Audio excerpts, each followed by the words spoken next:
En la tarde del miércoles 19 de febrero del año 1913, en las estancias del Palacio Nacional en la Ciudad de México se firmó un documento que pasaría a los anales de la historia política universal como una anomalía insólita.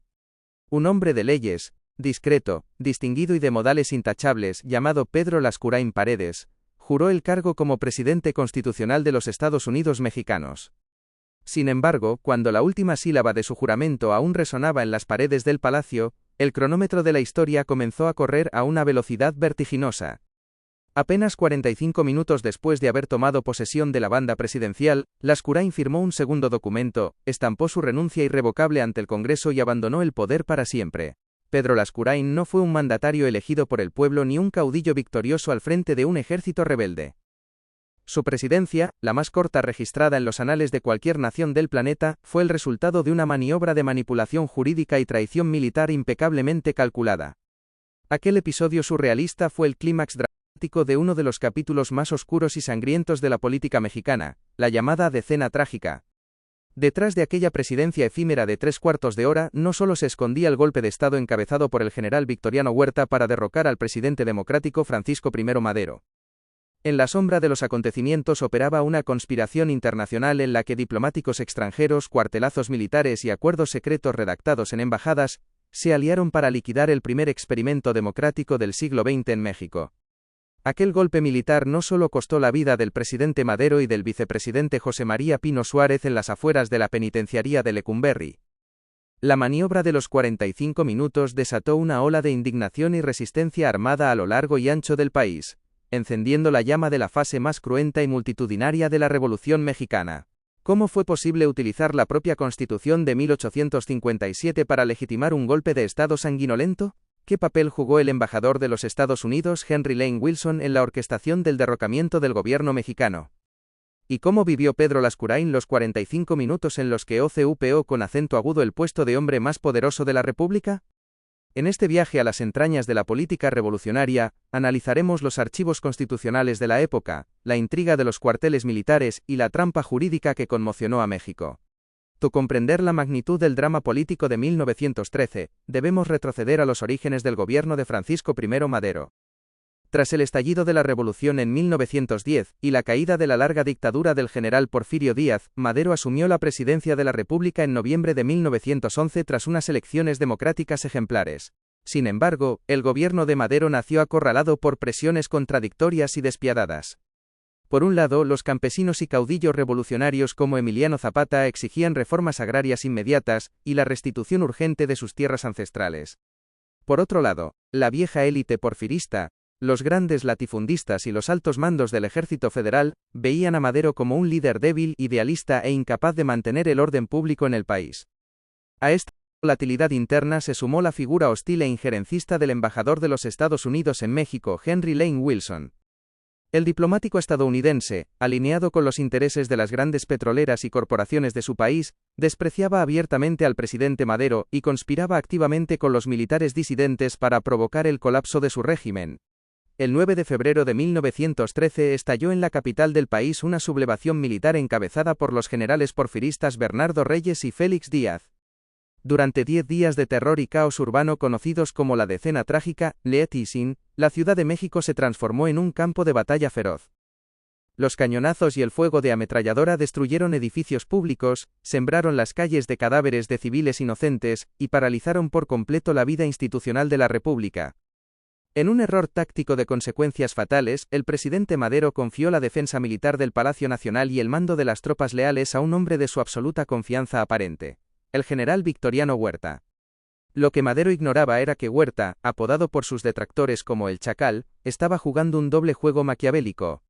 Mientras simulaba combatir a los rebeldes atrincherados en el edificio de la Ciudadela, Huerta dilataba deliberadamente las acciones militares para aumentar el caos y el pánico en las calles, desgastando la autoridad de la presidencia maderista. En la noche del 17 de febrero, en los salones de la Embajada de los Estados Unidos en la capital, se celebró una reunión secreta que cambiaría el destino político del país. Bajo la mediación diplomática del embajador Henry Lane Wilson, el general Victoriano Huerta y el general rebelde Félix Díaz firmaron el infame Pacto de la Embajada, también conocido como el Pacto de la Ciudadela. En aquel documento traidor, los conspiradores acordaron destituir y apresar al presidente Madero, desconocer su autoridad constitucional y formar un gobierno provisional encabezado por el propio Victoriano Huerta. Al día siguiente, el 18 de febrero, las tropas de Huerta irrumpieron en el Palacio Nacional y arrestaron al presidente Madero, al vicepresidente Pino Suárez y a sus colaboradores más cercanos. Con Madero y Pino Suárez prisioneros en las instalaciones militares del palacio, Victoriano Huerta enfrentó un dilema jurídico de enorme envergadura. Para que las potencias extranjeras y la sociedad mexicana reconocieran la legitimidad de su nuevo régimen, Huerta necesitaba que la transición de poder aparentara ser un proceso estrictamente constitucional y no un vulgar golpe de Estado militar. Es aquí donde entra en escena la figura de Pedro Lascurain. Lascurain, un reputado abogado de la capital que ejercía como secretario de Relaciones Exteriores en el gabinete de Madero, era, según la línea de sucesión fijada por la Constitución mexicana de 1857, el hombre a quien correspondía asumir la presidencia de la República en caso de la renuncia simultánea del presidente y del vicepresidente. Sometidos a un chantaje emocional despiadado y bajo la falsa promesa formulada por Huerta y Lascurain de que se les respetaría la vida y se les permitiría salir sanos y salvos hacia el exilio en Cuba, Madero y Pino Suárez firmaron sus cartas de renuncia en sus celdas de Palacio Nacional. En la tarde del 19 de febrero de 1913, el Congreso de la Unión se reunió de emergencia para procesar las renuncias. Una vez aceptadas las dimisiones de Madero y Pino Suárez, Pedro Lascurain asumió formalmente la presidencia constitucional de México. Su mandato comenzó exactamente a las 5 de la tarde con 15 minutos. Durante los 45 minutos que duró su fugaz travesía por el poder, Lascurain realizó únicamente 2 actos de gobierno de trascendencia histórica. Su primer acto fue nombrar al general Victoriano Huerta como secretario de Gobernación, colocándolo en el primer lugar de la línea de sucesión presidencial. Su segundo acto, ejecutado a las 6 de la tarde en punto, fue presentar su propia renuncia ante los legisladores. Al redactar y aprobarse la renuncia de Lascurain, la presidencia de la República recayó automáticamente de forma legal, en la figura de Victoriano Huerta. La maniobra de la ingeniería jurídica perfecta había culminado con éxito. La dictadura militar de Huerta nacía con una fachada de estricta legalidad constitucional. Sin embargo, las promesas de respetar la vida del presidente depuesto se disolvieron rápidamente en sangre. En la noche del 22 de febrero de 1913, Madero y Pino Suárez fueron sacados de sus celdas en el Palacio Nacional con la excusa de ser trasladados a la penitenciaría de Lecumberri. Al llegar a los muros traseros del recinto penal, las escoltas militares simularon un tiroteo y emboscada para ejecutar a quemarropa al presidente y al vicepresidente.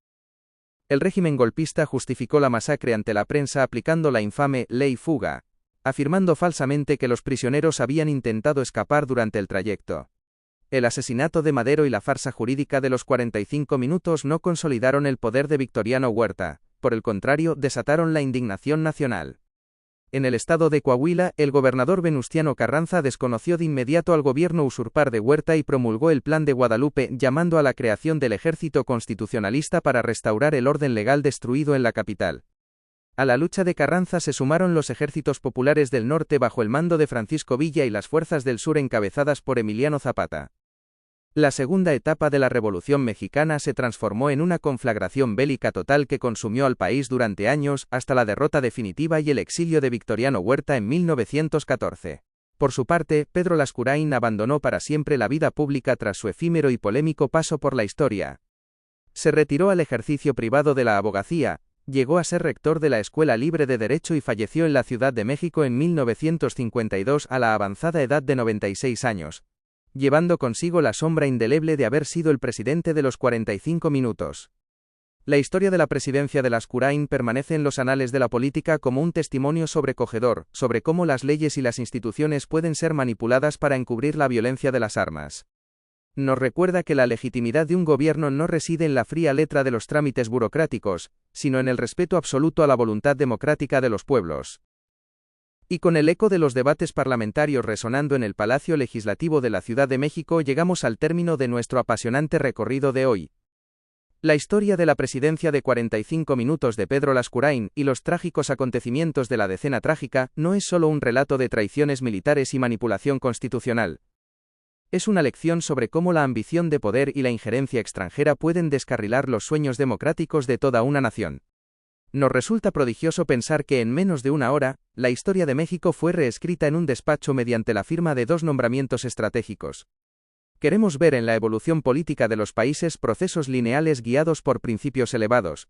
Pero la realidad nos demuestra que la política aberración de la Constitución de 1917, un texto fundamental que buscó garantizar que la voluntad popular jamás volviera a ser secuestrada por los cuartelazos de la dictadura. Las paredes del Palacio Nacional permanecen como un testimonio vivo que custodiará por siempre la memoria de las horas más dramáticas del siglo XX mexicano. En Mundo Curioso nos apasiona explorar estos capítulos fascinantes y reveladores de la historia y la política porque nos demuestran que detrás de las leyes y los acontecimientos de nuestros países existen relatos humanos, dilemas éticos e intrigas esperando ser descubiertas. Y ahora, mis queridos exploradores de la historia y la política, la palabra es completamente vuestra. ¿Qué opináis sobre la actuación de Pedro Lascurain durante aquellos 45 minutos? ¿Creéis que actuó de buena fe intentando salvar la vida de Madero o consideran que fue un ejecutor consciente del golpe de Estado de Huerta? ¿Qué pensáis sobre el papel que jugó el embajador Henry Lane Wilson en el destino de México? Dejadme absolutamente todas vuestras reflexiones, hipótesis y comentarios en la sección de abajo.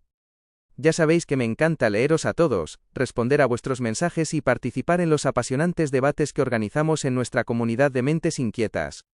Aprovechad este momento para proponerme el tema de nuestras próximas expediciones. ¿Queréis que viajemos a los misterios del atentado contra Álvaro Obregón en la Ciudad de México? ¿Preferís que exploremos las intrigas del Maximato y la figura de Plutarco Elías Calles, o que nos adentremos en los expedientes de la expropiación petrolera de Lázaro Cárdenas?